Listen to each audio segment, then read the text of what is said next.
We said last time that how Yemen has a Jewish community, but the tribes of Najran, they were worshipping a tree. Wallahi, imagine, there's a tree, they worship a tree. Seriously. They just stupid people. They get on the internet. No, imagine somebody needs firewood and they cut the tree. Oh my God, you cut our God! I'm sorry, I'm using your God as firewood, so we're gonna be cooking some food. So one day, this priest, his name is Fimyun, or Fimyun in depending on pronunciation. This Fimyun guy was a priest from Asham, and he was traveling trying to spread Christianity. And this guy believed in the oneness of Allah. He did not believe that Jesus is the Son of God or God himself. They believed that Jesus is the messenger of Allah, right? And he was trying to educate people. While he was traveling, a group of people jumped him and they tied him and they took him as a slave. And they sold him in the city of Najran. Now the guy who bought him, the slave master, he noticed that this guy was different. You know, he kept praying, and every time he finishes his work, he goes to his room and he starts praying. And he goes to him and he looks at him, what are you doing? Oh, I'm just praying. Okay, whatever. One day, he had the window open and he saw a light shining out of his room. And he said, this is strange. He went to his room and said, do you have a candle in there? What kind of brightness? He says, no, I don't have no lights. But subhanAllah, Allah subhanahu wa ta'ala put the light in the face of that man. It shined from the window, and his master says, this is strange. Why do you have light on your face like that? He said, I don't know. Maybe it's just Allah, right? He says, who is Allah? He says, Allah is God. And he started teaching him about Allah. His slave master became Muslim, and they started growing the community. The problem, when the people found out in the city, they did not like it. They told him, hey, our God is this tree. Prove to us that God exists. So they brought this man, Thimyun, they brought him, and they told him, prove us about your God. So he started making dua in front of that tree. He told them, before I do anything, I want you to promise me, if my God defeats your God, you have to follow my religion. If your God defeats my God, I follow your religion. They said, yes, okay. And he said, Ya Allah, please, you are real. You control the world. And these people worship a tree, and you created the tree. Ya Allah, show them your power. Show them your existence. Allah subhanahu wa ta'ala commanded the angel who is in charge of lightning, and he sent the lightning in the tree, split it in half, and lit it on fire. And all of them were like, whoa, if the tree was a god, it could have protected itself.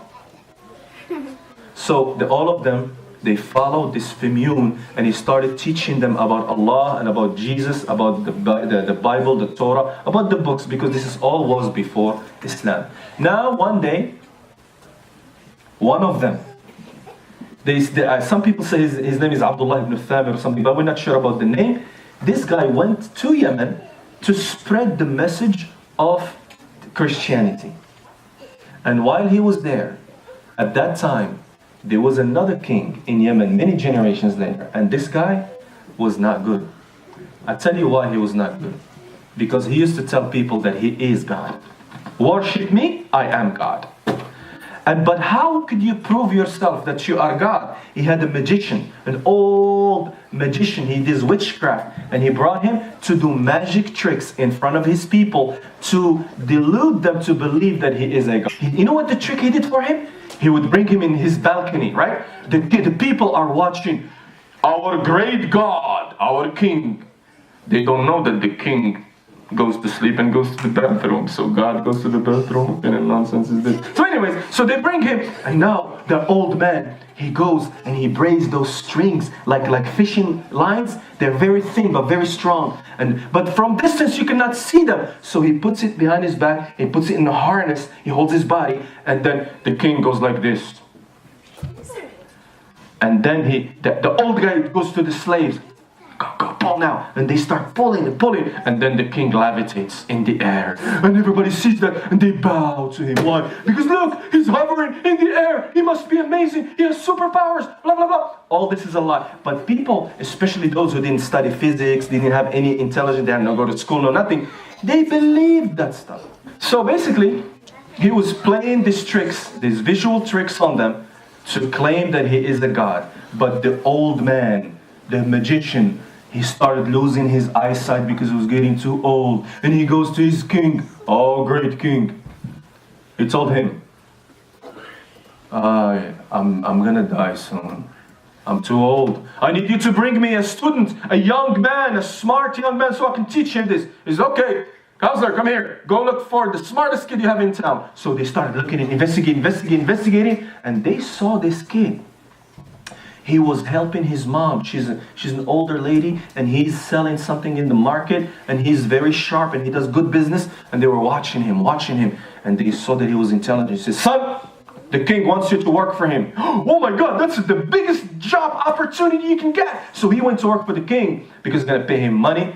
But the kid lived outside of the city. So he had to walk from way outside the city all the way to the city, and then go to the palace, and then go up to the tower, because this old magician guy has a corner room in the palace, and he's there in a dark room full of skulls and snakes and scorpions, and he has all these chemicals that he mixes and liquids, and he goes like, and the kid shows up and says, sir, are you the magician guy, master? He told him, yeah. Oh, you're the guy that says abracadabra. He told him, abracadabra, it's just a lie. Let me show you. This is how it works. So you mix this, and you go like this, and you put like this, and he does this. Oh, that's what it is. So there is no magic. It's like, there is no magic. It's all tricks. We play it for the king. By the way, the king is a fool.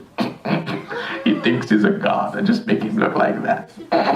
Hey, keep it a secret, okay? You want to keep your job? Keep it a secret. So he started teaching him all that stuff. So one day, the kid is going to class. Right? So instead of taking the normal route to go to the city, he says, why do I have to go around this mountain? I can just go over the mountain. This will be a shortcut. I can save probably an hour of my commute. So he's taking a shortcut because he didn't want to go the long way. And he passed by a small hut. You know those little mud houses, and they have like a straw, like in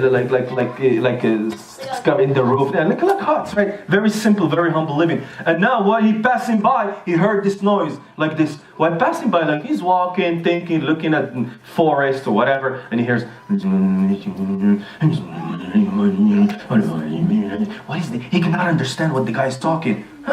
Weird.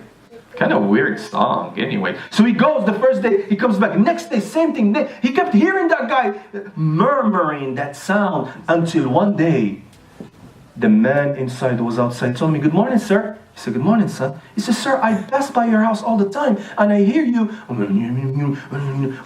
What do you say? Oh, he started, that's the Bible. I recite verses of the Bible. He says, what's the Bible? He says, it's the book of God. God, you mean the king? He told him, no, the king. It's the book of Allah that revealed it to Prophet Jesus alayhi salam, and before him Musa alayhi salam. And he teaches us this, that Allah is one. He has no associates. Allah, wow, it makes all sense. Allah is the creator of all this universe. And he was happy, and he says, thank you. And he went to school. When he went to class, the old man, blind, he's waiting for him. As soon as he entered, he said, good morning, master. He beat him. He says, why are you late? What are you late? You know someone trying to hit a piñata? I was like that. Why are you? Let me beat you. Why are you late for class? You're late for class, right? Things like that. Thank you. And he says, no, sir, please, I just... So on the way back, he stopped at the priest again. And he told him, please teach me. Sir, I hate what the magician is teaching me. He's teaching me to trick people. I like what you tell me. Please teach me more about Allah.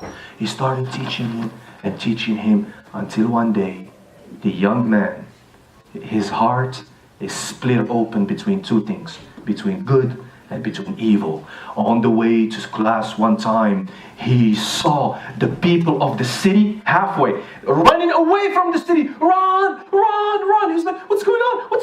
Climb the mountain, run! What's going on? Says, there is a beast. Imagine you go outside and there is a big pit bull chasing people. Would you stay there?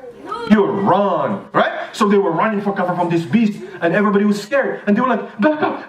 Oh my God, is it still there? Oh, it didn't go. And like, everybody back up. So the kid, he had an epiphany. And the people are scared and everybody's running. And he picks up a rock and he says, Ya Allah, if you exist, give me a sign. And he took that little rock and he threw it at that beast. We do not know if it was a tiger or like a bull, or we don't know. The story does not tell us what kind of beast, right? So he just threw it at it, and the beast, it went through, boom, and the beast died. And everybody's like, it doesn't make no sense. Does a rock kill a tiger? No. But that day, it did happen. And everybody turned to the kid and told him, how did you do that? He told them, no, it was not me, it was Allah. Who is Allah? He's telling him God. Oh, you mean the king? He says, the king is not God. When are you going to understand this? So they all were telling him, you're such a special guy.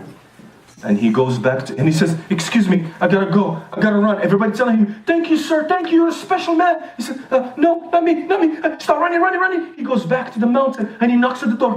Master, please open up. The master was praying. He said, son, what's wrong? He told him, I was going to the city and I saw this beast and people running. I just picked up a rock and I said, Ya Allah, show me a sign. I threw the rock at the beast and the beast died.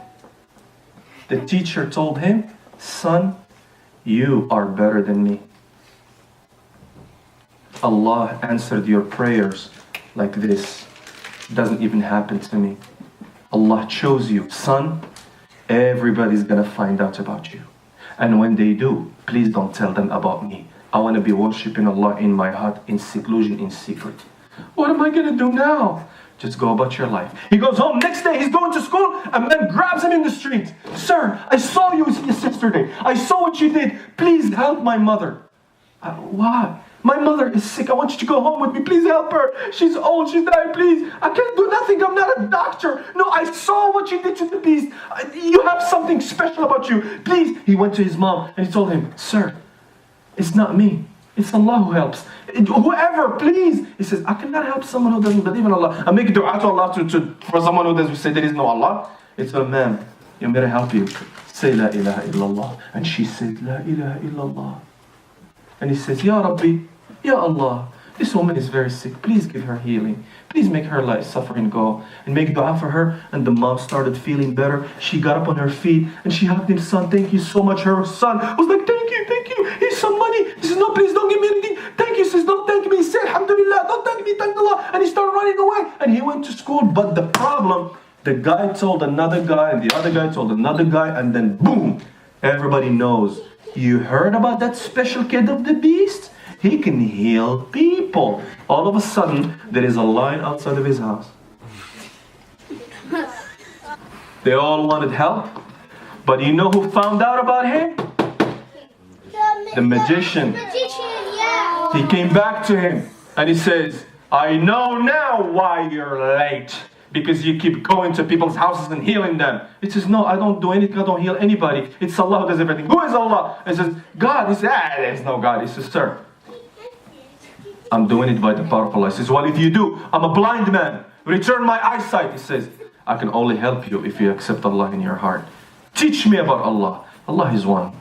He created everything. He wants us to go do good deeds and stop doing evil things. He wants us to be nice to people and all these kind of things and respectful. So what he did, he put his hands over his eyes and he started making dua. Ya Rabbi, Ya Allah, Ya Rabbi, Ya Allah. And he make dua. When he removes his hand, the guy came back to sight. He says, oh my God, I can see. Thank you. He says, no, say Alhamdulillah.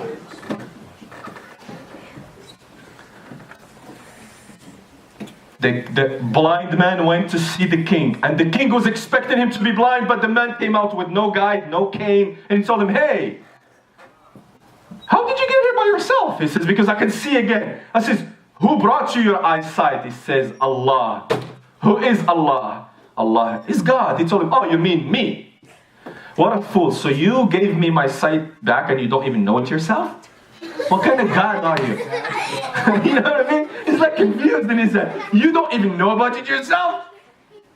And then he got so angry. He told him, God is Allah, your God. You're a fake God. No, I'm going to say, you fool me. I make you look good in front of the people. You're going to fool everybody, but you're not going to fool me.